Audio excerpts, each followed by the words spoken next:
Thank you Jesus. धन्यवाद यीशु, धन्यवाद यीशु।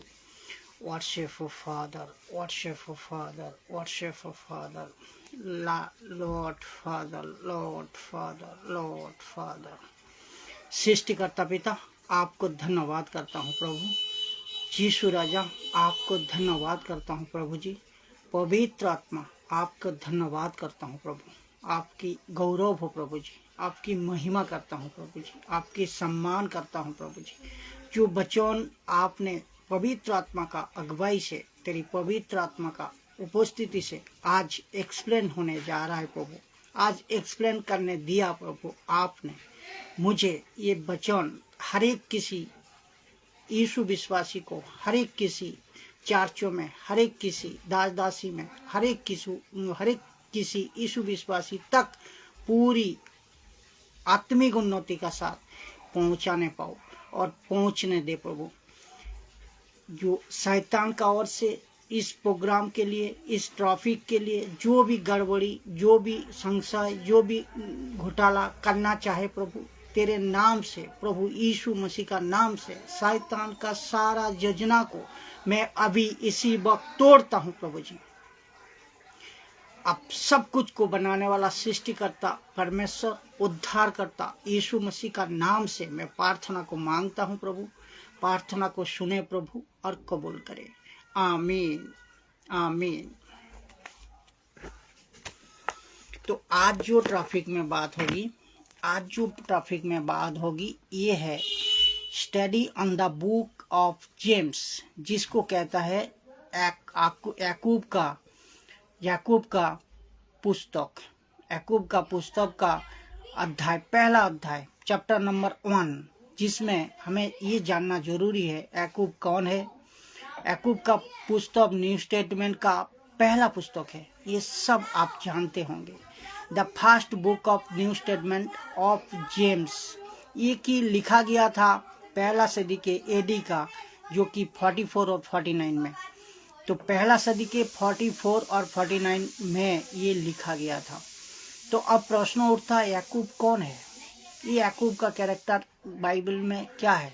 क्यों इनको इतना हाईलाइट किया है और क्यों इनको इतना गजब से समझाया है परमेश्वर ने पवित्र आत्मा का मदद से? ये मैं चाहता हूँ पवित्र आत्मा का अगुवाई से आज पूरी तरह आप सब लोग, तो आप मसीह समाज तक, हर एक कलेसिया चर्च तक, भाई बहनों तक, सब तक पहुँचने पाए प्रभु। आप ध्यान से पिक्चर को एक एक कर को हम समझाएंगे, समझने की कोशिश करेंगे, आप समझिए। तो ये व्यक्ति का नाम याकूब व जेम्स, क्यों याकूब कौन था?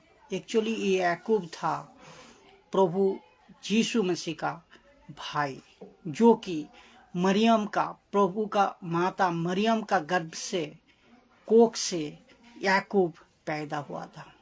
ये चीज़ आपको जानना जरूरी है। गलातिया का किताब कहाँ लिखा है, क्या, क्यों, ये सब चीज़ हमें समझना होगा। गलातिया का किताब आप 1:19 अगर पढ़ोगे, पौलुस का स्टेटमेंट ये है। पौलुस ये कहता है, परंतु प्रभु को भी प्रभु के भाई याकूब को छोड़ और प्रेरितों में किसी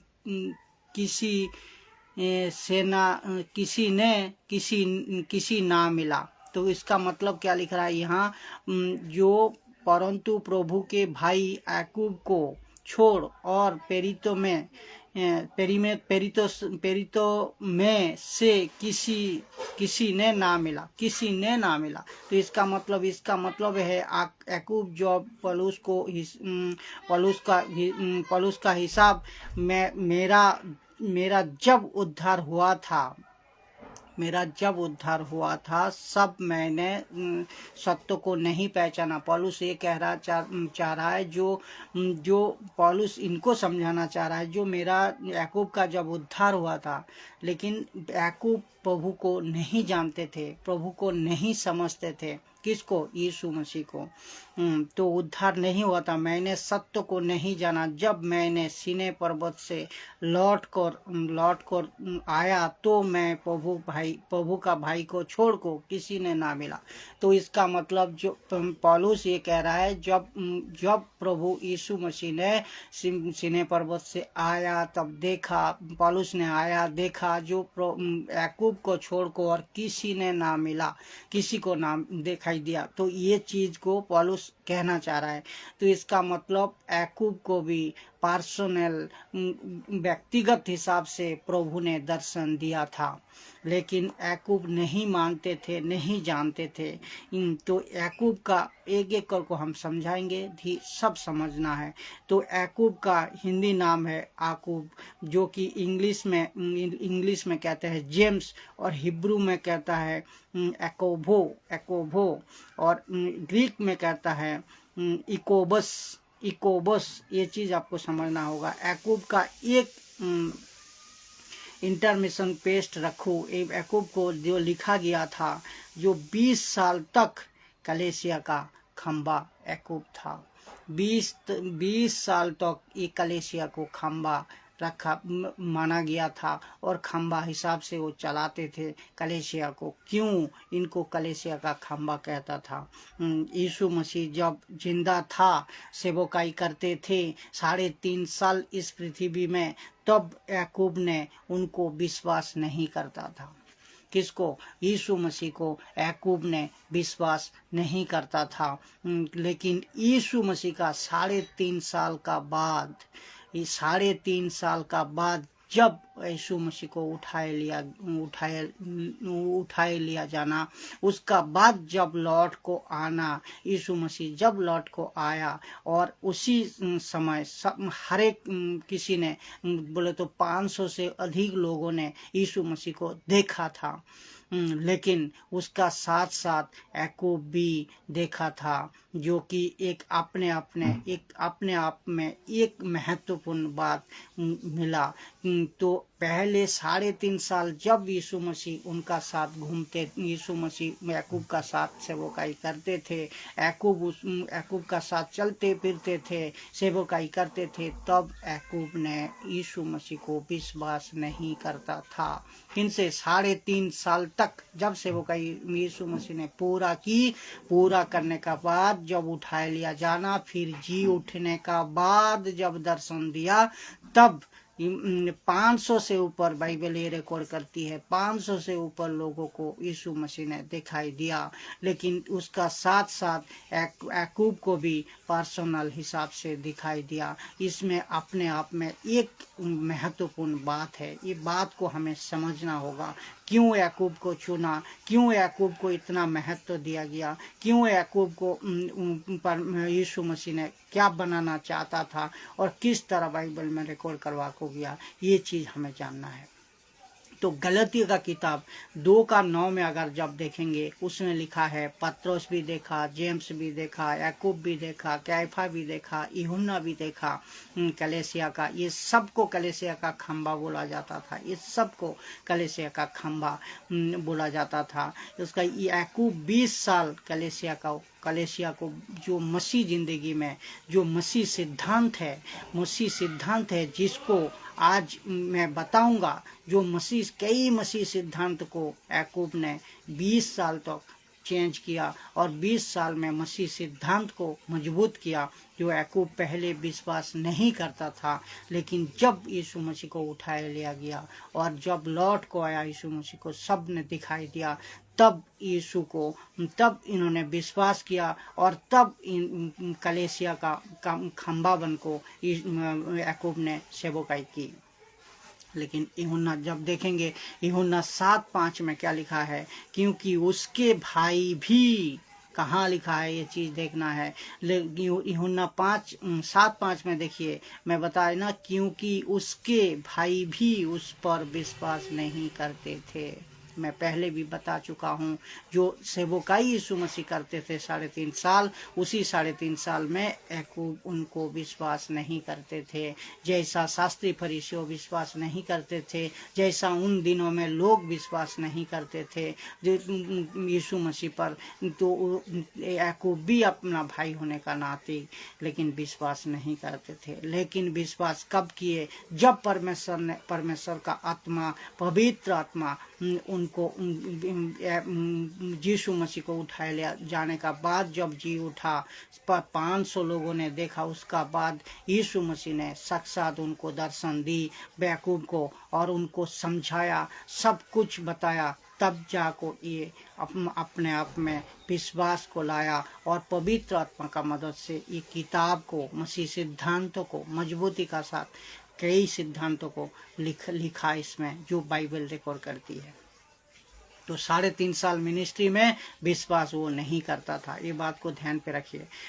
आज का जैसा शास्त्री फरीसी नहीं करते थे, शास्त्री फरीसी यीशु को पागल कहते थे, क्योंकि अपने आप में यीशु मसीह क्योंकि उस टाइम में, उस समय में, उस वक्त में यीशु पर विश्वास करना बहुत बड़ी प्रश्न उठता था। क्योंकि शास्त्री फरीसी लोग उस टाइम सोचते थे जो मसीहा ऊपर से आएगा, क्योंकि यीशु का जो जन्म जो हुआ था, जैसा एक साधारण घर में एक बच्चा होता है, जैसा एक साधारण घर में एक बच्चा पैदा होता है, उसी तरह हुआ था। तो शास्त्री फरीसियों लोग और वहाँ का राजा सब विश्वास नहीं करते थे जो मसीहा ऊपर से कोई आएगा। यहाँ तक भी यूहन्ना तक भी नहीं पहचाना था, नहीं समझा था, क्योंकि उन्होंने बता रहा था कि आप वही हो, क्या दूसरा कोई आएगा?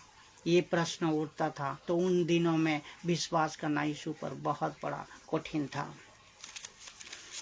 तो ये शास्त्री फरीसी लोग ये सब समझते थे जो मसीहा जब आएगा तो आकाश से एक सनसनाहट होगी, बिजली गरजेगी, अचानक भूकंप होगा, इस तरह एक सिचुएशन का साथ, इस तरह एक डंका का साथ, इस तरह एक मजबूती कलहल का साथ मसीहा की उत्पन्न होगा। लेकिन मसीहा ये नहीं जानते यीशु मसीहा है, यीशु वही मसीह है, यीशु वही इस जगत का सृष्टि करता है, यीशु वही जगत का उद्धार करता है। और यीशु ही है इस्राएल के लिए मसीहा बन को आया, आ चुका था। जब मरने का बाद जी उठने का बाद जब गए, तब पवित्र आत्मा ने छोड़ को गया और कलीसिया का उत्पन्न हुआ, जो हम जब जाएंगे, यीशु बताया था, तब हम तेरे लिए एक सहायक दे को जाएंगे। वो सहायक कौन है? पवित्र आत्मा, जो तेरे साथ, हमारा साथ, हम जो आज प्रचार कर रहा हूँ,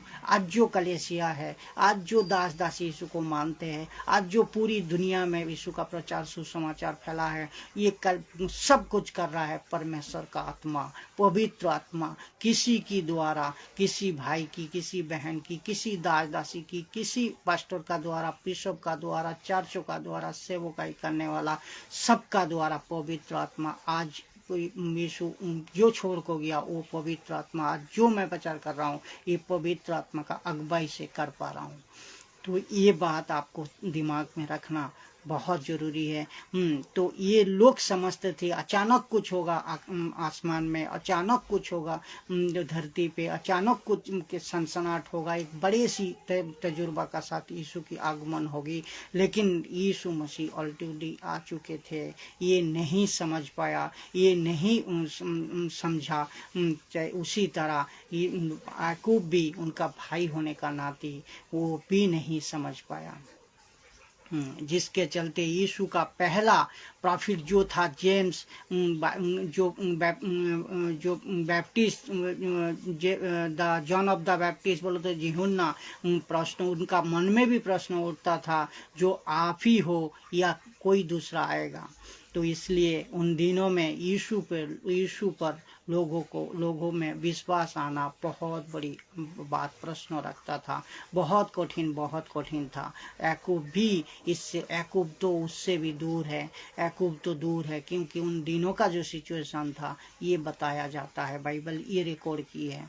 जो दावे, क्योंकि और सबसे बड़ी कारण है और सबसे बड़ी महत्वपूर्ण कारण है, जो दावे यीशु मसीह का करता था उन पे हजम, उन सबको, इसराइलियों को और शास्त्री फरीसियों को, राजाओं को, जो उन दिनों में था, तो उन सबको हजम नहीं होता था, क्योंकि यीशु मसीह कहता था मैं ही मसीहा हूँ, वो मैं ही मसीहा हूँ, मैं अब्राहम से भी पहले था, और मैं ही हूँ और मैं ही था।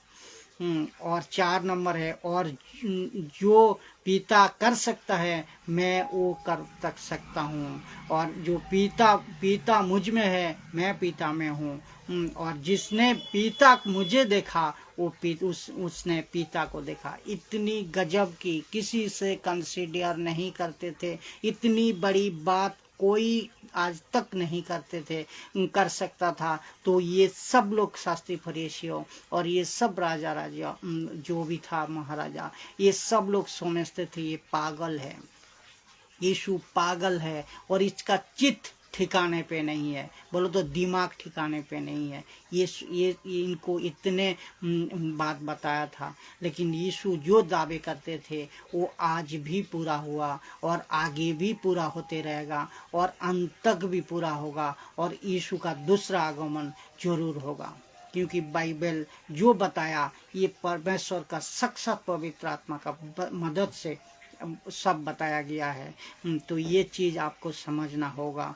तो ये बहुत दावे करते थे, किसी से ना डर को, किसी से कंसिडर ना कर को, पिता का इच्छा को पूर्ण किया हो, पिता का इच्छा को पूरी किया।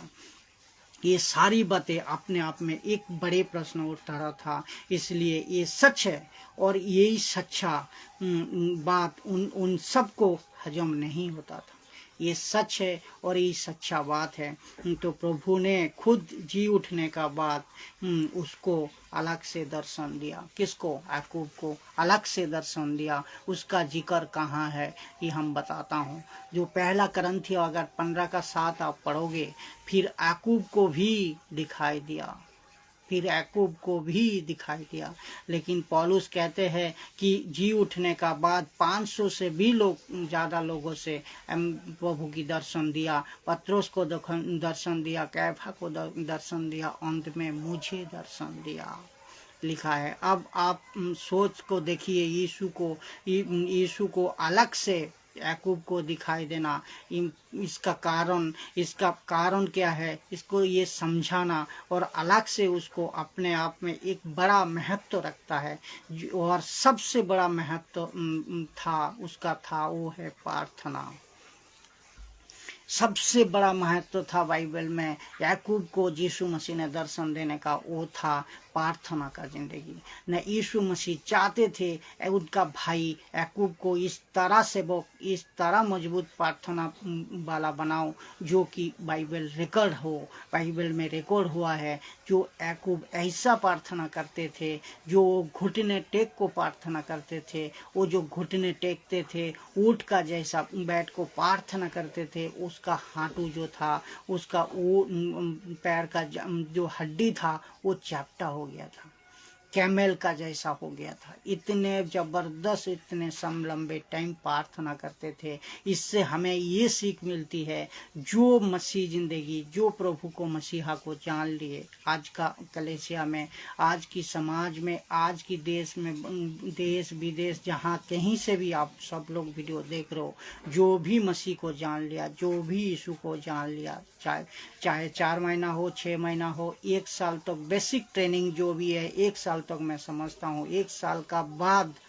आप अपने आप को याकूब का तरह प्रार्थना का शामिल होइए और प्रार्थना में बैठिए, घुटने टेक को प्रार्थना करिए, क्योंकि याकूब इतना प्रार्थना करते थे जो उसका जिंदगी प्रार्थना का था।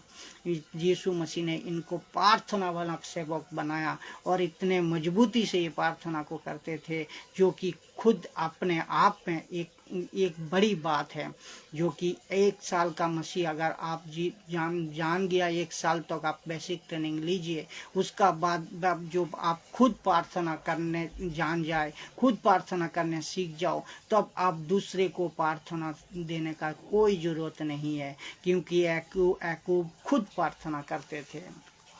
तो हमें इससे ये मिलती है सीख, क्योंकि हमारा पिता हमें अपना संतान संतति बताता है, हमें बोलता है आप लोग मुझे जो विश्वास करते हो हमें अब्बा पिता बुलाओ। तो हमारा पिता कहता है पिता को अब्बा पिता बुलाओ।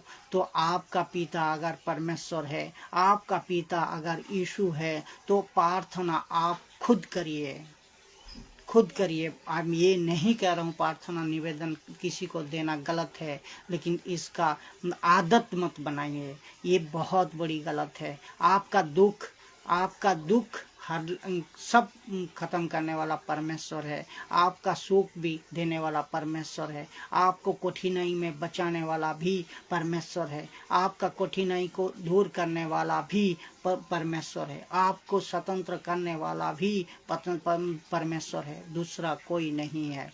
तो आपको अपने आप प्रार्थना करना सीखना, अपने आप प्रार्थना को करना है। क्योंकि अगर एक बात मैं बताऊं, आपका सांस कौन चला रहा है? खुद आप चला रहे हो। तो खुद अगर आपका सांस चला रहे हो तो खुद आपको प्रार्थना करना चाहिए। अगर आपका सांस दूसरा कोई चला रहा होगा तो आप अपाहिज हो। आप जब तक उसमें सिलेंडर में गैस रहेगा तब तक आपका सांस उन पे बना रहेगा। अगर नहीं है तो आप ख़त्म हो जाओगे, बर्बाद हो जाओगे। तो खुद का खुद प्रार्थना करना सीखिए। और खुद याकूब ये दिखाता है, याकूब से हमें ये सीख मिलती है।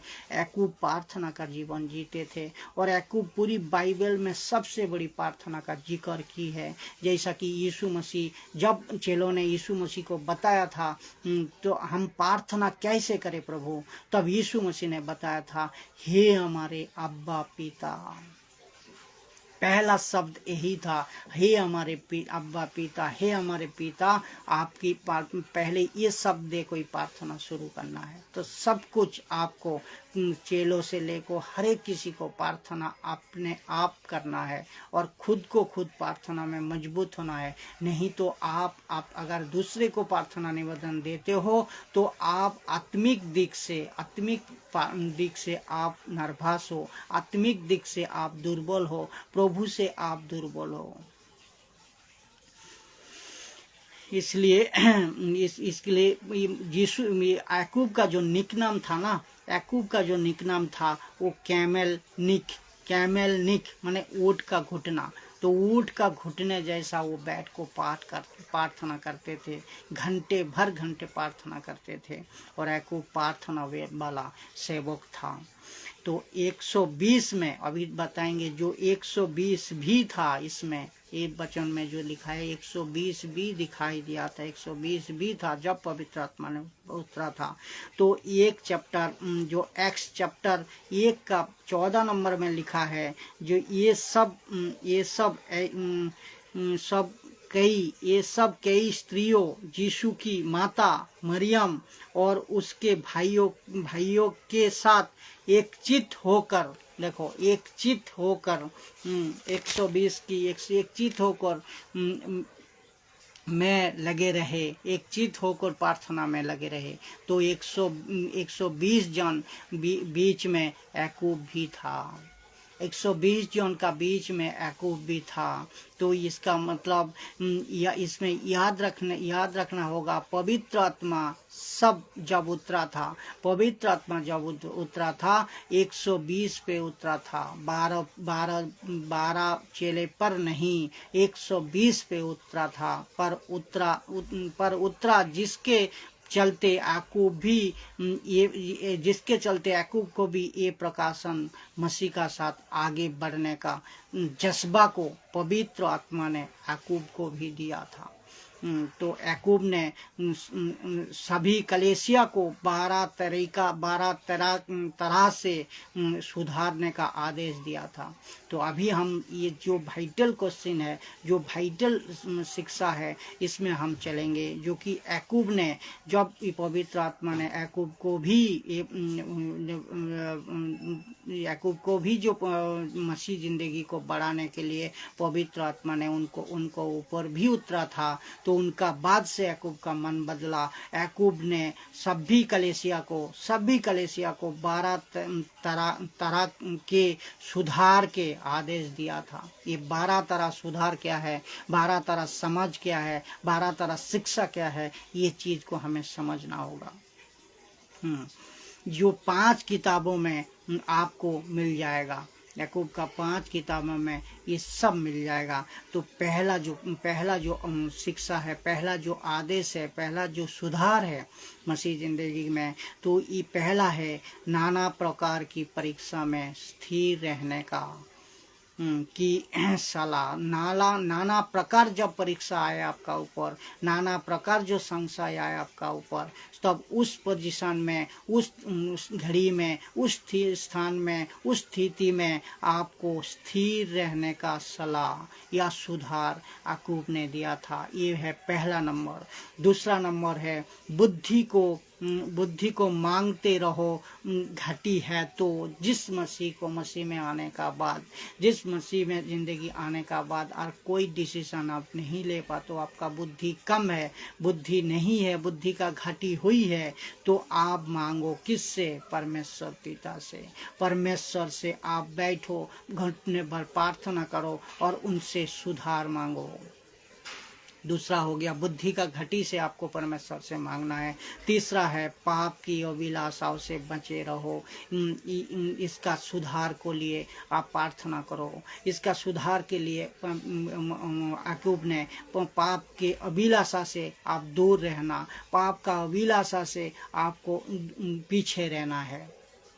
चौथा है पक्षपात का जो सभा है ना चलाओ। कोई पक्षपात का नियम, कोई पक्षपात का सभा में आप शामिल नहीं होना, कोई पक्षपात का विचार को आप ग्रहण नहीं करना, कोई कलीसिया में नहीं होना चाहिए। इसी वजह से इस 4 नंबर वचन को, पक्षपात का सुधार को भी याकूब ने लाया था। और 5 नंबर है विश्वास और कर्म दोनों करो। विश्वास में आने का बाद अगर कोई आपको गरीब दिख जाए, अगर कोई बहुत कठिनाई में है वो दिख जाए, उसको सेवा, उसको दान, उसको खाना, जो कुछ भी आप सेवकाई करोगे, आपका हाथ में जितने भी हो, वो सबसे बड़ी बात है। ये कहने के लिए प्रभु आके याकूब कह रहा है विश्वास का बाद आप गरीबों को मदद करिए और सहायता करिए। 5वां हो गया।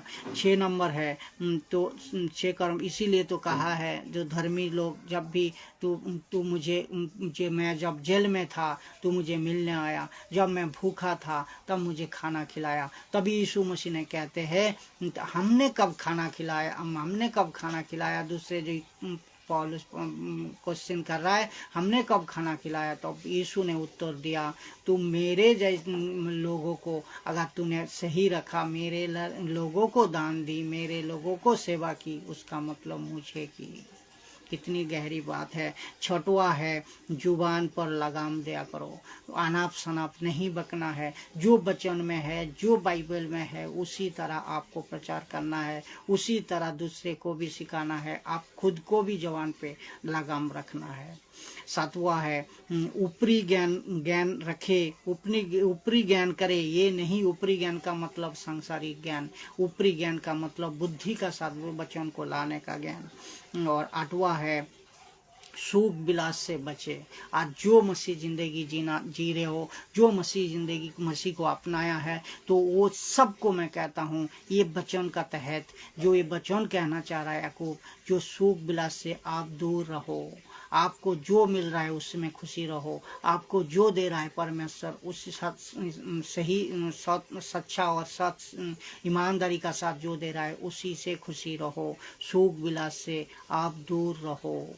9 नंबर है किसी को भी बदनाम ना करो, किसी से भी बदनाम ना करना, किसी को भी बदनाम ना करना, ये आप 9 नंबर में बता रहा है। और धनवानों को चेतावनी दिया करो, धनवानों को चेतावनी दिया करो। उस टाइम पत्रुस हो, पौलुस हो और जितने भी जेम्स हो, सब लोगों ने बाइबल का एक कैरेक्टर में हर एक धनवान को चेतावनी दिया था, जो धन का पीछे मत भागिए, धन का पीछे मत जाइए, प्रभु का पीछे भागिए। तो अब हम भी इस प्रचार को बता रहा हूँ, जो कि बाइबल कहता है, जो व्यक्ति धन का लालच में भाग रहे हो, जो व्यक्ति धन का पीछे दौड़ रहे हो, वो धन का पीछे ना दौड़ को प्रभु का प्रचार को बढ़ाइए, प्रभु का पीछे भागने का तैयार हो मजबूत होइए। क्योंकि 11 प्रार्थना का जीवन रखो और हर एक टाइम अपने आप प्रार्थना में बैठो। दुख है प्रार्थना, सुख है प्रार्थना, कठिनाई है प्रार्थना, कुछ काम करना है प्रार्थना, प्रभु का सेवकाई करना प्रार्थना, हर एक टाइम में प्रार्थना में बना रहो। और 12 नंबर है, जो सत से जो भटकाए उनको फिर लाओ। उसका मतलब प्रभु से जो गलत शिक्षा का चलते, गलत सोच का चलते, गलत विचार का चलते दूर भाग जाए, प्रभु से जो दूर भाग जाए उसको फिर लाओ। ये 12 अध्याय अपने आप में एक बहुत महत्व रखती है, जो कि याकूब ने बताया इसका 5 किताबों में। तो ये 12 पॉइंट याकूब कलीसिया को सुधार के लिए किया था। तो याकूब कलीसिया का पिलर, पहला पिलर या खंबा हम कह सकते हो, परमेश्वर की आत्मा का अगुवाई से अपनी 5 चैप्टर की एक पुस्तक में ये 12 सुधार की मिनिस्ट्री को दिया है, जो कि याकूब किताब आप सब लोग पढ़ चुके होंगे। लेकिन आप भी कभी ऐसा पढ़ा है जो कि आज ये 12 अध्याय को मैं पढ़वाया हूँ। तो मौका प्रभु दे रहा है, पवित्र आत्मा का मदद से प्रभु दे रहा है। आप इसको समझिए और इसको सही तरह अपने अंदर लीजिए। आज एक ही चैप्टर पे बात होगी, आज एक ही चैप्टर पे मैं बात करूंगा, जो कि शुरुआत है याकूब की किताब की पहला अध्याय, प्रथम अध्याय, फर्स्ट अध्याय, जो कि पहला अध्याय जो है वो वचन का साथ हम पढ़ेंगे। परमेश्वर का और प्रभु यीशु मसीह का दास याकूब भी, और पहला वचन जो है परमेश्वर के और प्रभु यीशु मसीह के दास याकूब की ओर से उन 12 गोत्रों का जो चितर बितर होकर रहते हैं नमस्कार पहुँचे। याकूब ये कहना चाह रहा है, देखो यहाँ कितना गजब की बात है, बहुत जो गजब की बात है। अब आप इसमें वचन में क्या समझा, ये बात को हमें समझना होगा। याकूब खुद को कहते हैं प्रभु यीशु मसीह का दास, इसीलिए तो लिखा है परमेश्वर के और प्रभु यीशु मसीह के दास याकूब की ओर से दास, क्योंकि खुद को दास कहता है प्रभु यीशु मसीह का। बल्कि वो कह सकते थे कि मैं यीशु का घराना से हूँ, यीशु का घर में पैदा हुआ हूँ, और यीशु मेरे भाई है, मरियम का कोख से पैदा हुआ हूँ। लेकिन उसने ऐसा परिचय नहीं दिया। क्यों ऐसा परिचय नहीं दिया? वो जानते थे, लेकिन क्यों ऐसा परिचय नहीं दिया? क्योंकि ये याकूब इसको पता चल गया था, जिस माँ का कोख से यीशु ने पैदा हुआ और उसी माँ का कोख से मैंने पैदा हुआ। लेकिन जिस माँ का कोख से यीशु पैदा हुआ, तो यीशु एक साधारण आदमी नहीं, यीशु एक साधारण व्यक्ति नहीं, यीशु एक साधारण इंसान नहीं, यीशु पूरी सृष्टि को बनाने वाला परमेश्वर है। ये जान चुका था कौन? याकूब। इसी वजह से याकूब बताया, मैं यीशु मसीह का दास हूँ। ये बात को इस तरह अगर आप लिया, इस तरह अगर पढ़े, इस तरह अगर समझा, तो आप आत्मिक दिख से उन्नति करोगे। तो जब जाकर कहते हैं कि मैं यीशु का दास हूँ। तो दूसरा नंबर वचन में देखिए, याकूब खुद को चलो याकूब खुद को सामने तो बता सकता था, सुपीरियर बता सकता था, सामने उनका ताकत को भी पेश कर सकता था, और मैं तो यीशु का भाई हूँ, ये गर्वित होना था, घमंड करना चाहिए था। लेकिन ऐसा यीशु ने नहीं किया, घमंड इसने नहीं किया, खुद को प्रभु यीशु का दास बताया। तो इसने अपने परिचय दास रूप में दिया। तो इसमें मुझे याद आता है यीशु मसीह का एक वचन, जो कि अपने चेलों को पैर धो रहे थे। जब अपने चेलों को जब पैर धो रहे थे यीशु मसीह, तब यीशु मसीह ने कह रहा था, जो मैं गुरु होकर तुम्हारे अगर साथ ऐसा कर सकता हूँ, तो तुमको क्या करना चाहिए। जब यीशु मसीह ने उनका चेलों को पैर धो रहा था, चेलों ने बता रहा था, तो ये चीज यीशु मसीह ने जब उत्तर दिया, हम गुरु होकर अगर चेलों का तेरी पैर को धो सकता हूँ, तब तुम चेलो होकर क्या कर सकते हो। ये सब बात को अपने आप में एक बहुत गर्वित बात है, जो यीशु ही कर सकता है, परमेश्वर ही कर सकता है, दूसरा कोई नहीं। इसको कहते हैं कि याकूब नम्रो बनो। इसका मतलब ये बात को हमें समझना है। याकूब इस लिखन में, इस पत्रिका में, इस प्रचार में, इस वचन में ये कहना चाहता है, जो अपने आप में ये आप नम्रो बनो। मसीह जिंदगी जो जी रहे हो, जो वीडियो को देख रहे हो, जो वीडियो को देखोगे, और जो यीशु को विश्वास किया है, जो नहीं किया है, उनको भी ये प्रचार तक पहुंचे मैं चाहता हूँ। क्योंकि अपने आप को नम्रो बनो, अपने आप में नम्रता को लाओ। ये तो याकूब नम्रता बनाने आपको सिखा रहा है, और जो ये सीख आपको लेना जरूरी है। आपको जो पद इसका मतलब इसमें ये कहता है, याकूब नम्र बनो, और आपका पद जो है यीशु से, क्योंकि आपका जो पद है, आप जो सेवकाई कर रहे हो, मैं जो प्रचार कर रहा हूँ, जितने भी चर्च में प्रचार हो रही है, जितने भी दासी है परमेश्वर की, आपका पद यीशु से बड़ा नहीं। आपका पद यीशु से कभी नहीं बड़ा होगा, और नहीं होना चाहिए, क्योंकि होगा भी नहीं और नहीं होना चाहिए। तो यीशु ही बड़ा है, यीशु का वचन ही बड़ा है। तो उनको रिस्पेक्ट करते हुए अपने प्रचार करिए, उनको सम्मान देते हुए प्रचार करिए। इसलिए जॉन द बैप्टिस्ट कहते हैं, जो वो बड़े हैं मैं छोटे, वो बड़े हैं मैं घटे। तो इसीलिए तो जॉन द बैप्टिस्ट कहा है, यीशु बड़े हैं और मैं सब जितने भी थे सब घटे हूँ। तो इसमें हमें जो घट को रहेगा, जो नम्रता में रहेगा, जो नीचे रहेगा, परमेश्वर उसको उठाएगा। ये बाद में आ रहा हूँ मैं, एक एक वचन का साथ एक्सप्लेन करेंगे। इस व्यक्ति ने लेटर में जिसको लिखा था, किसको लिखा था लेटर, इस व्यक्ति ने किसको लेटर लिखा था, ये चीज को हमें देखना है। आपने बताता हूँ, लिखा आपको बताता हूँ, जो चितर बितर हो गया, एक्स चैप्टर 8 में अगर जब सताव बढ़ गया था, एक्स चैप्टर 8 में आप अगर पढ़ोगे, जब सताव बढ़ गया था, टिफिन को जब मृत्यु हो गया था, पत्थर से उसको मार दिया गया था, शहीद हो गया था, उन्होंने लिखा था।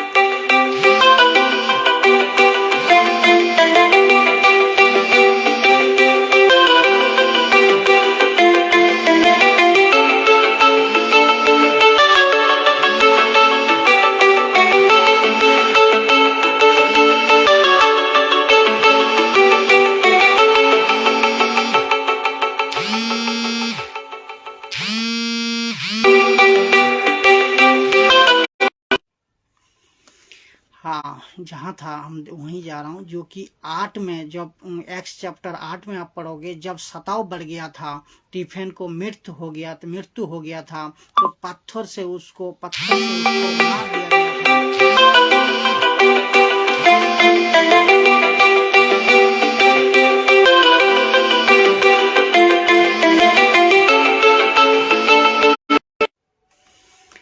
पत्थर से उसको मार दिया गया था, शहीद हो गया था उन्होंने, तब लिखा है 8:1 से कलीसिया चितर वितर हो गया था। क्यों?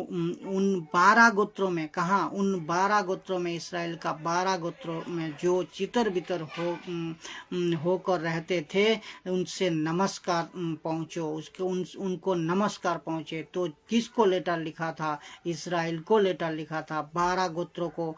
तो 12 गोत्रों को, इसराइल का 12 गोत्रों को ये लेटर लिखा था।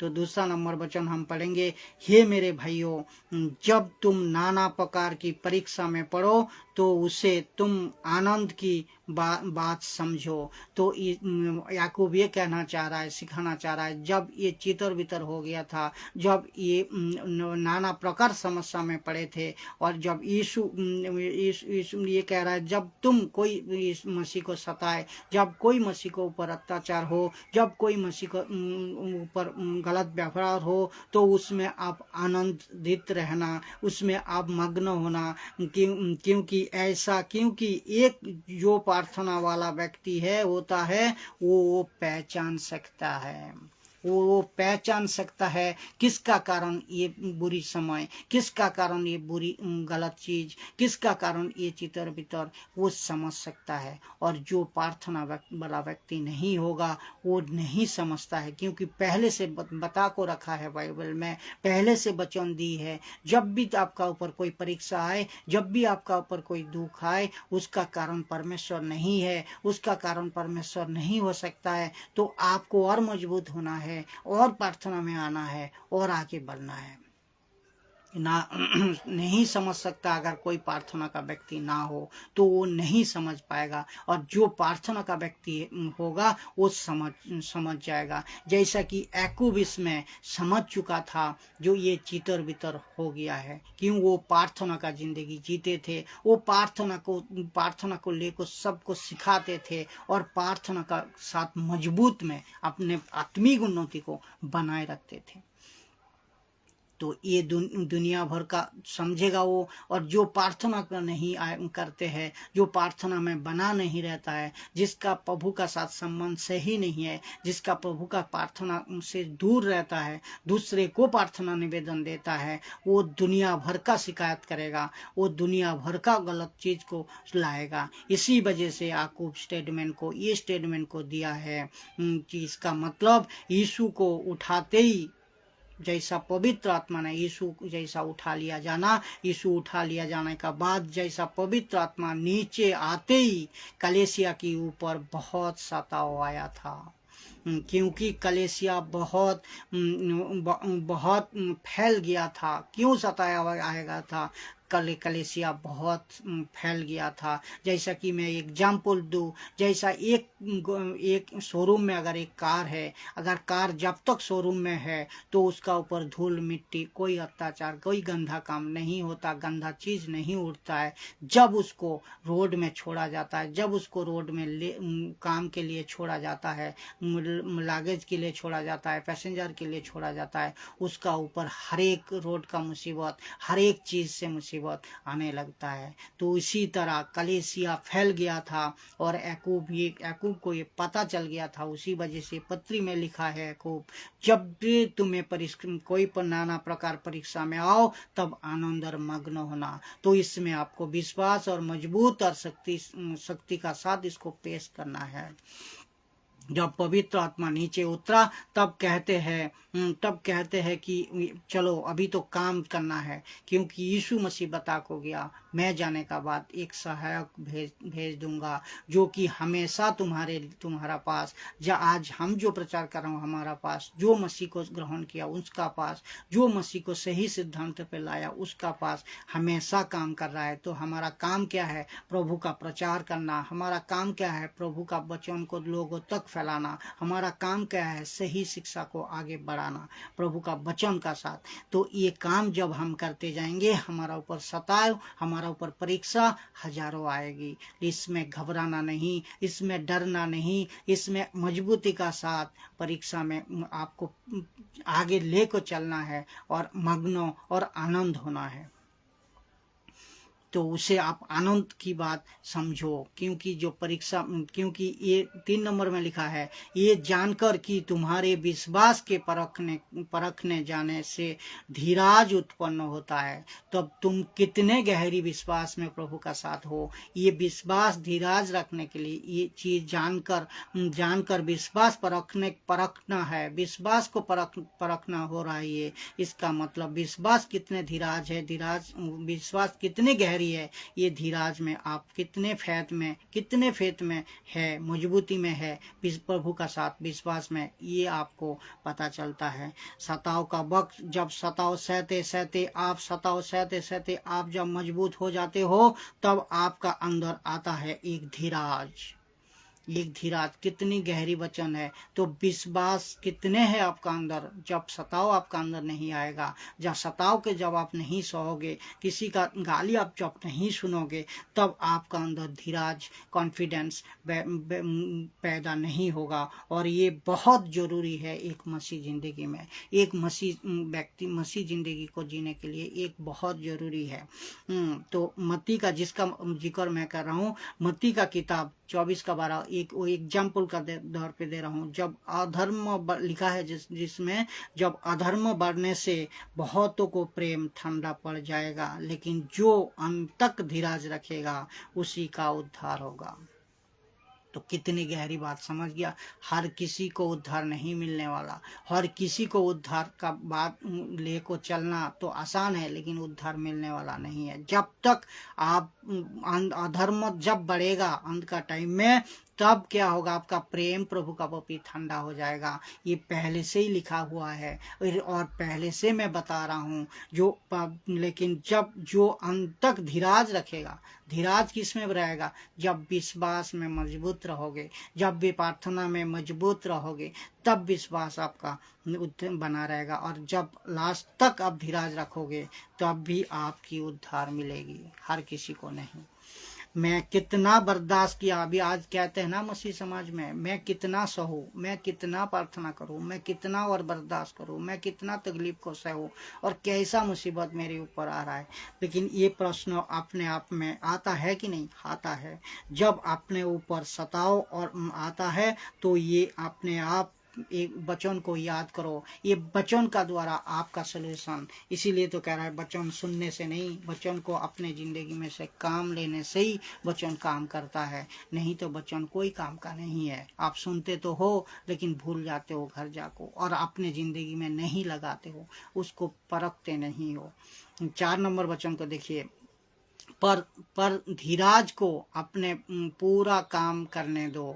इसीलिए देव जो धीराज रखेगा, वो धीराज ही आपको पूरे काम करेगा, कि तुम पर सिद्ध हो, तुम पूरे सिद्ध हो जाओ, और तुम में किसी बात की घटी ना रहे। देखो, अगर पर धीराज को अपने पूरे काम करने दो, कि तुम पूरे सिद्ध हो जाओ, और तुम में किसी की घटी बात ना हो। तो ये बात देखो, तुम में किसी, प्रभु कितनी गहरी वचन दिया है।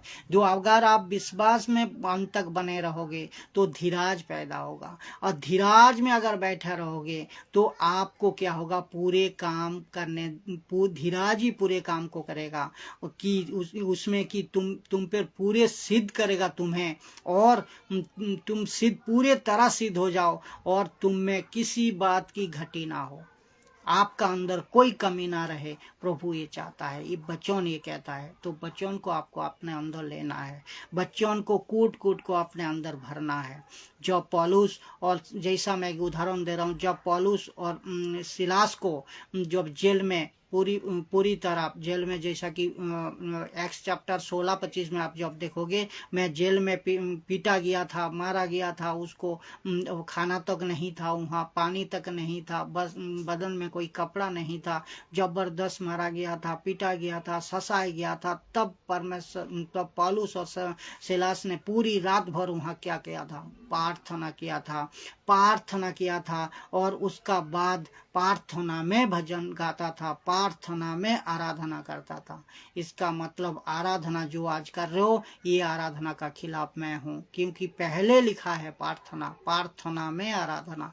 जो प्रार्थना वचन का साथ आप कर रहे हो उसी का साथ आराधना कर रहे हो आप। ये बात को आपको समझना होगा, ये बात को आपको सीखना होगा। पौलुस और सिलास अगर विश्वास में जोड़कर उस टाइम अगर प्रार्थना नहीं करते, धीरज नहीं रखते, पूरी रात भर पूरी समय तक इतना मारा, इतना पीटा, खून बहा, सब कुछ हुआ होने का बाद भी पौलुस और सिलास ने अगर प्रार्थना में नहीं बना रहते और उसका क्या कहते हैं आराधना में नहीं बना रहते तो बाहर भूकंप नहीं होता, बाहर भूकंप नहीं होता, प्रभु का आगमन नहीं होता। तो ये बात हमें सिखलाती है धीरज में बैठा रहना, धीरज में बना रहना, प्रभु का विश्वास में धीरज रखना। वचन नंबर 5, पर यदि तुम्हें से किसी की बुद्धि घटी हो, यदि तुम्हें किसी की बुद्धि घटी हो तो परमेश्वर से मांगो जो बिना उलाहना दिए सबको उदारता से देता है और उसको दी जाएगी। किसको? जिसको बुद्धि की घाटी हो रही है, जिसको कुछ समझ नहीं आ रहा है, जिसको कोई बुद्धि काम नहीं कर रहा है, तो परमेश्वर से बैठो, उसी को दिया जाएगा। यहाँ लिखा है, नहीं लिखा है पास्टर को दिया जाएगा, यहाँ नहीं लिखा है कोई पर्सनल दास को दिखा जाएगा, यहाँ नहीं लिखा है कोई खाली प्रभु का दास को दिया जाएगा। जो प्रभु पे विश्वास करेगा सबको मिलेगा, हर एक जाति, हर एक कुल, हर एक सब व्यक्ति को। उसी का ऊपर, परमेश्वर का ऊपर घुटने टेको, बैठो, खुद प्रार्थना करो, आपको दिया जाएगा, ये हर से दिया जाएगा। वो परमेश्वर का वचन है। इस विषय पर एक वचन मैं बता रहा हूँ, लूका 12:12, क्योंकि पवित्र आत्मा उसी घड़ी तुम्हें सिखा देगा तुम्हें क्या करना है। जब कोई आपको सताए, जब कोई आप तकलीफ में रहो, जब कोई आप परेशानी में रहो, जब कोई आपको कोई काम में मुसीबत हो प्रभु का काम में, तब आप क्या उसी टाइम जब आपको 10 आदमी ने मिल को मार रहा है, पीट रहा है, या कोई पुलिस केस में हो, कुछ भी हो प्रभु का कारण में, तब आपको कुछ नहीं पहले से समझ को रखना, कुछ नहीं पहले से आइडिया करके रखना। उसी घड़ी पवित्र आत्मा ने आपको समझा देगा, उसी घड़ी पवित्र आत्मा ने आपको मन में डालेगा क्या कहना है। तो आपको डरना नहीं है, तो आपको धीरज रखना है आप, लेकिन प्रभु से दूर नहीं हटना। हजारों मारने पीटने के बाद भी आप अगर प्रभु में बना रहो, प्रभु कह रहा है मैं तुझे उसी टाइम, उसी घड़ी हम सिखा देंगे क्या कहना है। 6 नंबर वचन, पर विश्वास से मांगो और कुछ संदेह ना करे, क्योंकि संदेह करने वाला समुद्र की लहर के समान है जो हवा से बहती और उछलती है। देखो, तो आप जो भी प्रार्थना करो, आप जो भी मांगो प्रभु से विश्वास से मांगो, और संशय से नहीं मांगना, संदेह से नहीं मांगना। जो संशय कर को मांगता है, जो संदेह कर को मांगता है, वो की हवा की समान है और समुद्र की बहती हुई उछलती हुई है, वो कभी भी नष्ट हो जाता, पूरा नहीं होता। तो पूरा नहीं होता। ये चीज़ को आपको समझना जरूरी था। अभी 7 नंबर वचन को पढ़ेंगे।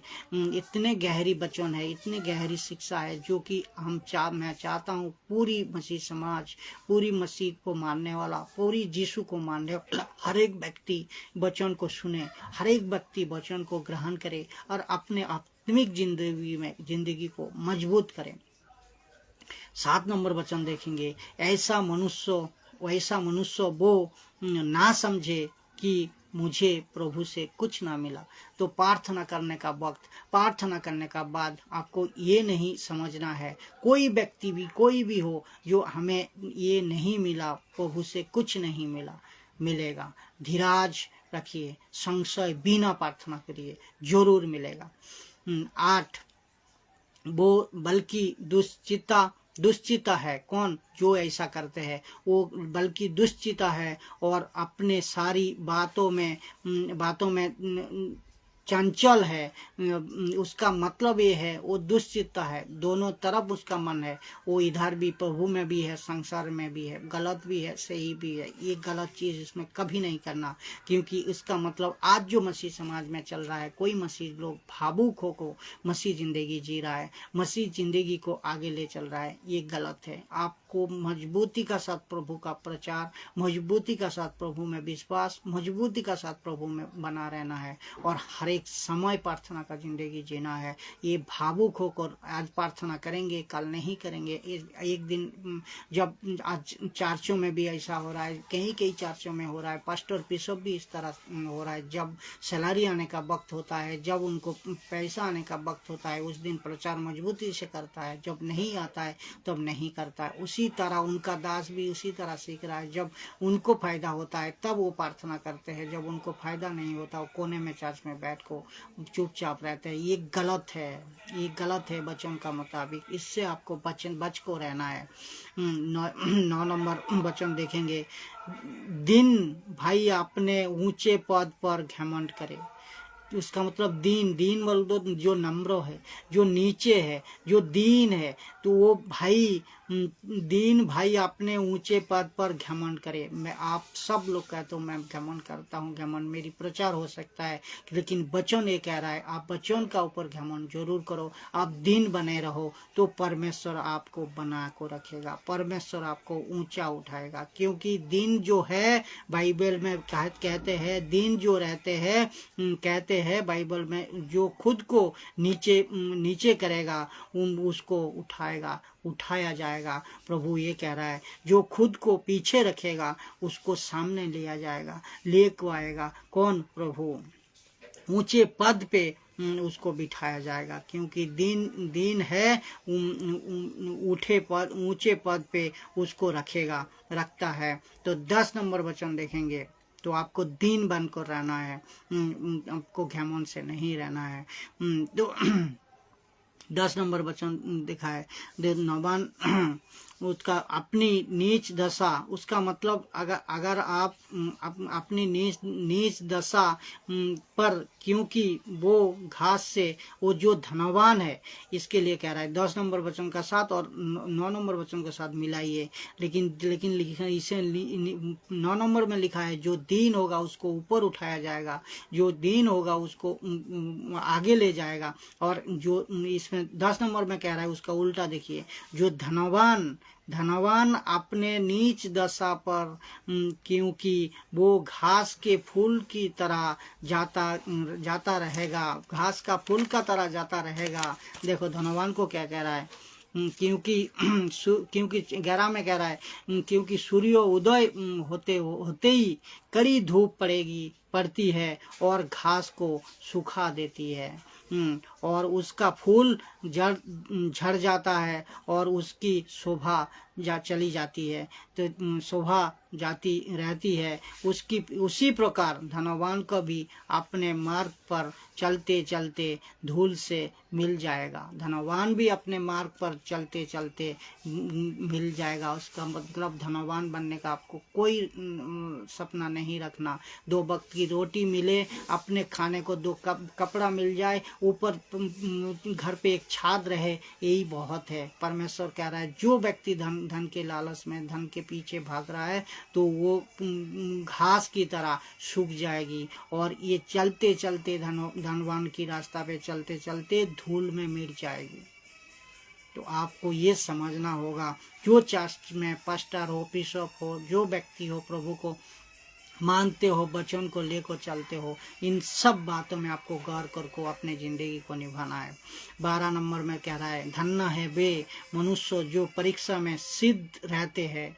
जो धन्य है उसको धन्य कह रहा है परमेश्वर, जो परीक्षा पढ़ने का, हजारों कठिनाई आने का बाद भी, हजारों तकलीफ आने का बाद भी, हजारों परीक्षा होने का बाद भी अपने सिद्ध पर अपने सिद्ध पर, किस में, अपने वचन पर, अपने प्रभु का वचन पर सिद्ध रखता है, तो वही धन्य है, और वही है, क्योंकि वही खरा और खरा निकाल कर जीवन का वो मुकुट पाएगा जिसकी प्रतिज्ञा प्रभु ने अपने प्रेम करने वालों की दी है। तो सबको नहीं मिलेगा सो मुकुट, सबको प्रभु नहीं दी है। जिसने इस तरह करेगा, जिसने इस तरह परीक्षा में धीरज रखो, अपने वचनों का ख्याल रखो, परमेश्वर का ख्याल रखो, प्रतिज्ञा को पूरा, तो उससे प्रभु जो प्रतिज्ञा किया उसको मुकुट मिलेगी। सबको नहीं दिया जाएगा, जो परमेश्वर को प्रेम करते हैं उसको दिया जाएगा। तो परमेश्वर को प्रेम करने का मतलब क्या? परमेश्वर का वचन को लेकर चलना, परमेश्वर का वचन का साथ अपनी जिंदगी को निभाना, बस और कुछ नहीं। तो 13 है, जब किसी की परीक्षा हो तो वो ये ना कहे कि मेरी परीक्षा परमेश्वर की ओर से होती है, क्योंकि ना तो बुरी बातों से परमेश्वर की परीक्षा हो सकती है और ना वो किसी भी परीक्षा आप करती है। तो जो कुछ भी आपका अंदर बुरा हो रहा है, जो कुछ भी आपका साथ बुरा हो रहा है, जो कुछ भी कलीसिया का साथ हो रहा है, जो कुछ भी कोई व्यक्ति का साथ हो रहा है, ये परमेश्वर का ओर से कोई हाथ नहीं, परमेश्वर का इसमें हाथ कोई नहीं है। क्योंकि वचन देखिए तो हाथ किसका है, ये चीज आपको समझना होगा। 14 नंबर वचन में देखिए, परंतु प्रत्येक व्यक्ति अपनी ही अभिलाषा में खींचकर और फंसकर परीक्षा में पड़ता है। तो प्रत्येक व्यक्ति, जो भी व्यक्ति आप परेशानी में आज झेल रहे हो, तो अपने ही परीक्षा, अपने ही अभिलाषा में खींचकर और फंसकर परीक्षा में पड़ते हैं। 15 नंबर कह रहा है, फिर अभिलाषा गर्भवती होकर पाप को जनाता है। अभिलाषा गर्भवती होकर, जो अभिलाष करते हो आप, जो आप लालच करते हो, आप जो लोभ करते हो, इससे आप अभिलाष क्या होता है? गर्भवती होता है। अभिलाष गर्भवती होकर पाप को जनाता है, और पाप जब बढ़ जाता है तो मृत्यु को उत्पन्न करता है। तो आप इंसान जो आज गलत कर रहा है, जो भी इंसान आज गलत कर रहा है, वो खुद कारण में कर रहा है। वो लोभ कर रहा है, लालच कर रहा है, अहंकार कर रहा है, घमंड कर रहा है, जो कुछ भी कर रहा है उसका फल क्या है? पाप का तरफ खींच रहा है। और पाप जब बढ़ते बढ़ते, पाप जब गर्भवती हो रहा है, तब क्या है? मृत्यु उत्पन्न होता है। मृत्यु मरते कैसे है? इसी वजह से मरते हैं। तो आपको याद होगा जो रोमियो 6:23 में क्या कहा है। तो आपको याद है, पाप की मजदूरी तो मृत्यु है। आपका याद है जो यहाँ साफ साफ लिखा है, जब आप पाप का घड़ा भर जाता है, जब आप पाप पूरे जिंदगी का पाप आप कर लेते हो, तो पाप का घड़ा जब पूर्ण हो जाता है, पाप का मजदूरी तो मृत्यु है। तो पाप से दूर रहना है। 16 नंबर वचन, हे मेरे प्रियो भाइयों, धोखा ना खाओ। किससे? कि धोखा ना खाओ, क्योंकि वे एक अच्छा वरदान, धोखा ना खाओ, जो कि वे एक अच्छा वरदान और हर एक उत्तम दान, एक अच्छा वरदान और हर एक उत्तम दान ही से और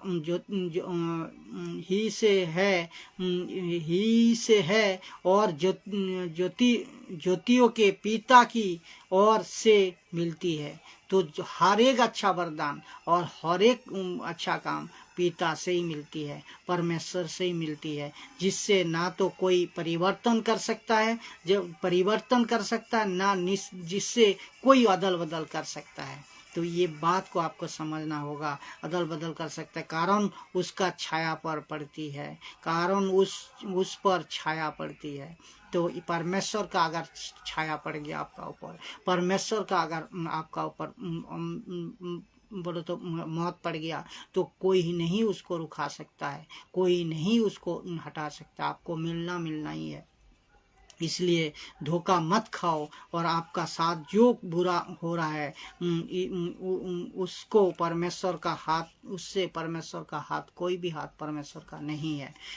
18 को देखेंगे, 18 वचन को इसने अपनी ही इच्छा से हमें सत्य के वचन के द्वारा उत्पन्न किया ताकि हम उसकी सृष्टि की हुई वस्तुओं में से एक प्रकार के प्रथम फल हो। तो परमेश्वर उसकी हाथों से ही, परमेश्वर उसकी इच्छा से ही, परमेश्वर का इच्छा से ही आप ही उत्पन्न हुआ, परमेश्वर का हाथों से ही आपने उत्पन्न हुआ। उनका सत्य की वचन का हम धारा उत्पन्न आपको किया है, हर एक मसीह को, हर एक यीशु विश्वासी को, ताकि हम उसकी सृष्टि की वस्तु में से पहला एक प्रकार की प्रथम फल हो। आपको ये समझना होगा। तुम जानते तो हो, इसलिए हर, देखो 19 में लिखा है, हे मेरे भाइयों, जो बात तुम जानते हो इसलिए हर एक मनुष्य सुनने के लिए तत्पर और बोलने के लिए धीरा और क्रोध में धीमा हो। इसका मतलब जब आदमी चढ़ता है, एक एग्जाम्पल दूँ, उसका मतलब जब आदमी ऊपर में चढ़ता है, पहाड़ में चढ़ता है, वो नीचे जरूर झुकता, जब आदमी उतारता है वो लेकिन अकड़ता है। उसका मतलब मैं बताऊँ, जब आदमी चढ़ता है कोई जगह पे वो जरूर झुकता है, लेकिन जब आदमी उतारता है तो उसका मतलब वो अकड़ता भी है। उसका मतलब अपने कड़ी जिसको पहाड़, आपने कभी किसी को पहाड़ में अगर चढ़ते हुए देखा तो जब वो चढ़ रहा होता वो नीचे जरूर झुक को देखता, क्योंकि वो कामयाबी को जब पाता होगा ना कोई ऊपर चढ़ते हुए, तो वो नीचे जरूर झुकता है। और जब कामयाबी को हरा दिया, जो कामयाबी उसको नहीं मिली, तब क्या करता है, उतारते समय वो अकड़ता जरूर है।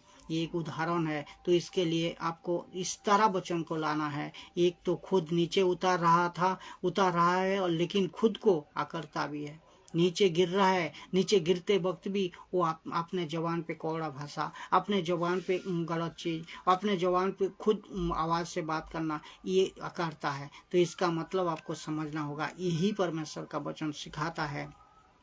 तो जितने सोच कर आप बोलोगे उतने अच्छा है, इसका मतलब जितने चुप रहोगे उतना बेहतर है आपके लिए, और जितने सोच समझ कर बोलोगे उतना आपके लिए अच्छा है।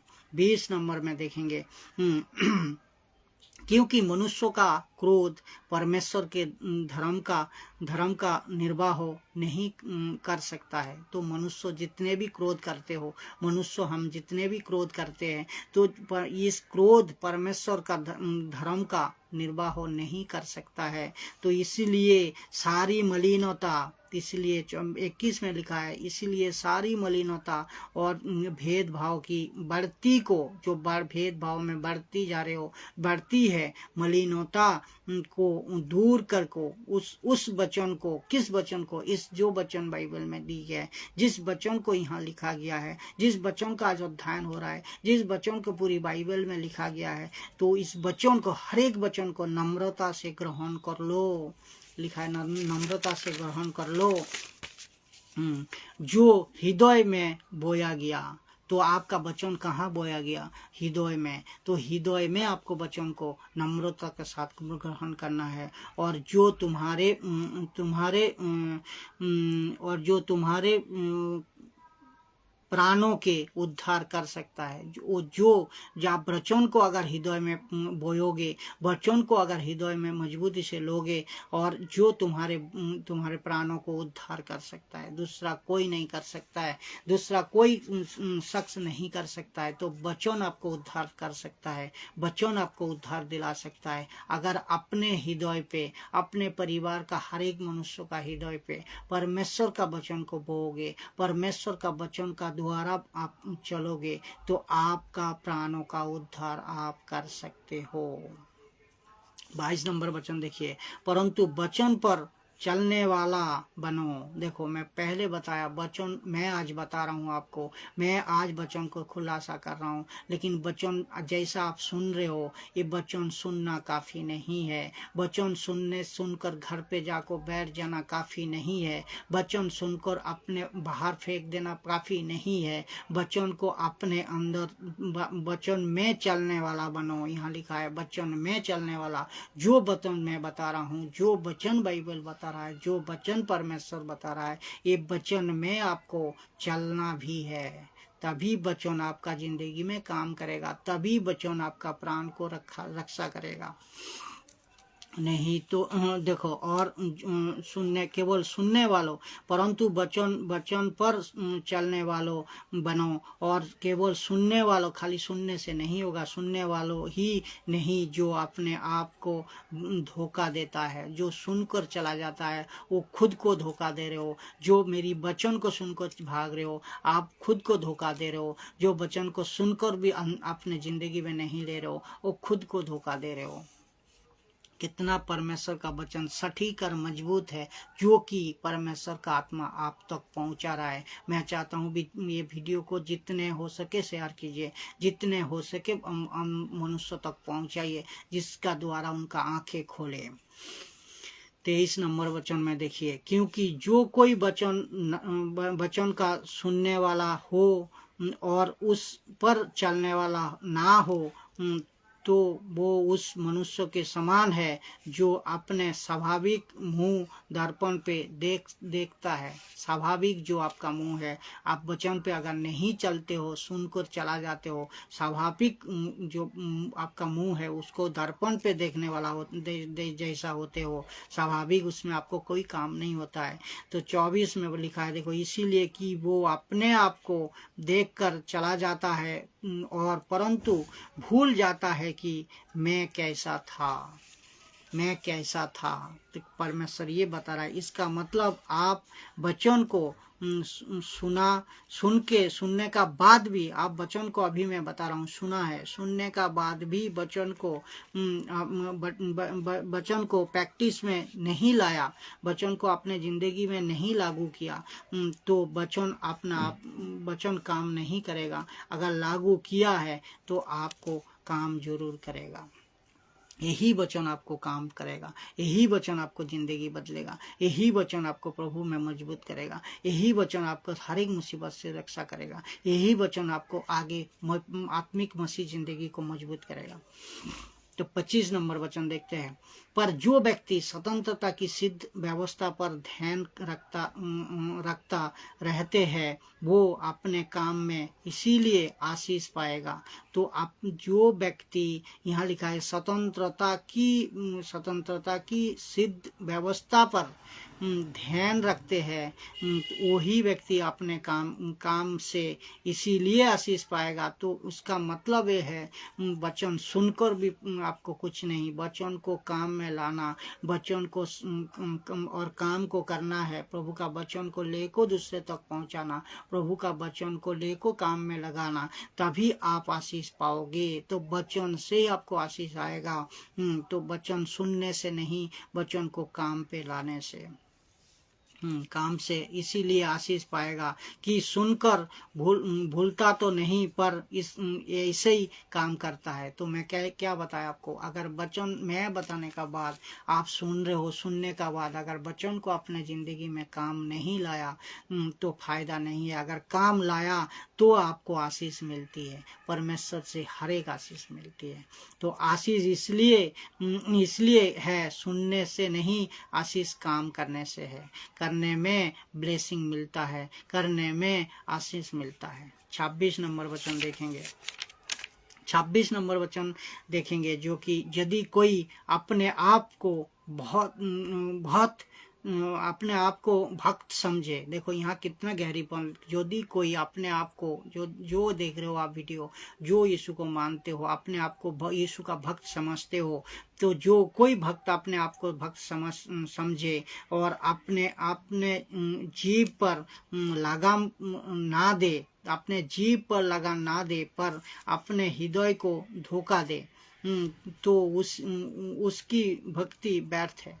उसका मतलब वचन आप सुनने का बाद अगर उसको काम में नहीं लाया, अगर आप यीशु को भक्त कहते हो खुद को, अगर यीशु का प्यार में आप चलते हो, यीशु का वचन का द्वारा जिंदगी निभा रहे हो, तो अगर आप ये करते हो, वचन का साथ वचन को लेकर नहीं चल रहे हो, तो आपका जो प्यार है, आपका जो प्रार्थना है, आपका जो वर्शिप है, आपका जो मिनिस्ट्री है, वो व्यर्थ है। कह रहे वो व्यर्थ है। आप भक्त बनने का लायक भी नहीं।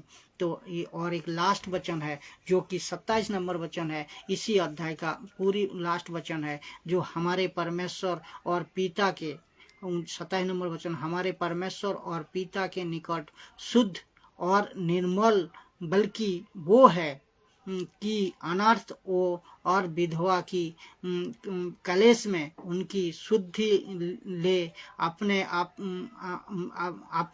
आप को संसार की निष्कलंक से बचाए रखे। तो प्रभु में आने का बाद इसको बोलने का मतलब क्या क्या कह रहा है प्रभु वचन में, जो कि हमारा पिता का, हमारा परमेश्वर पिता की उनका शुद्धता ये है और निर्मल ये है, जो कि परमेश्वर ये कह रहा है, जो एक अनाथ और विधवा की कलेश में उनकी शुद्धि ले और अपने आप को, सबसे बड़ी बात है, अपने आप को बुराई से बचाए रखिए, अपने आप को व्यभिचार से बचाए रखिए, अपने आप को झूठ बोलने से बचाए रखिए, अपने आप को क्रोध से बचाए रखिए, अपने आप को हिंसा से बचाए रखिए, अपने आप को अधिक धन लाभ का जो प्रयास है उससे बचाए रखिए, और संसार का जितना दुष्कर्म है, संसार का जितना गलत काम है, संसार का जितना गलत सोच है, उससे अपने आप को बचाए रखिए। तो प्रभु में बनने के लिए कह रहा है, प्रभु में मजबूत होने के लिए कह रहा है, परमेश्वर में जुड़ने के लिए कह रहा है, सच्चा परमेश्वर का साथ संगति करने कह रहा है, सच्चा परमेश्वर का प्रार्थना करने कह रहा है, संसार का जो नियम है, संसार का जो व्यवस्था है, संसार का जो गलत चीज है, उससे दूर रहना और निष्कलंक रहना। ये प्रभु आप खुशी रहते, प्रभु इसमें बहुत ब्लेसिंग करता है, प्रभु उससे बहुत खुशी रहता है, ये प्रभु का व्यक्त है। तो मैं चाहता हूँ आज का जो वचन है हर एक मसीह जिंदगी तक, हर एक मसीह को मानने वाला यीशु तक, हर एक यीशु विश्वासी तक पहुँचने पाए। और मैं चाहता हूँ, प्रार्थना करता हूँ प्रभु जी से, प्रार्थना करता हूँ प्रभु से, ये प्रभु आज का जो वचन है, आज का जो शिक्षा है, हर एक मसीह जिंदगी में जो नहीं जाना तुझे, जो नहीं स्वीकार किया तुझे, उन तक पहुंचने पाए। और जो स्वीकार किया है लेकिन गलत शिक्षा में है, गलत सोच में है, तुझे मानते तो है लेकिन गलत सांसारिक सोच में, गलत पास्टर का सोच में, उनसे आप मैं विनती करता हूँ प्रभु जी, अब उनका हृदय को तोड़िए, अब उनका हृदय को जगाइए, अब इनका हृदय में तेरी वचन का बीज डालिए, ये सही वचन, तेरी वचन का बीज डालिए और सही कंटेक्स्ट का साथ डालिए प्रभु जी, जिससे वो अपना जिंदगी को मजबूत करने पाए, विश्वास में और मजबूत रहने पाए और तेरी आत्मा का साथ जुड़ा रहने पाए। आदर, सम्मान, महिमा सब आपको देते हुए प्रभु यीशु तेरे नाम से मैं प्रार्थना को मांगता हूँ। प्रार्थना को सुने प्रभु और कबूल करें। जय मसीह की।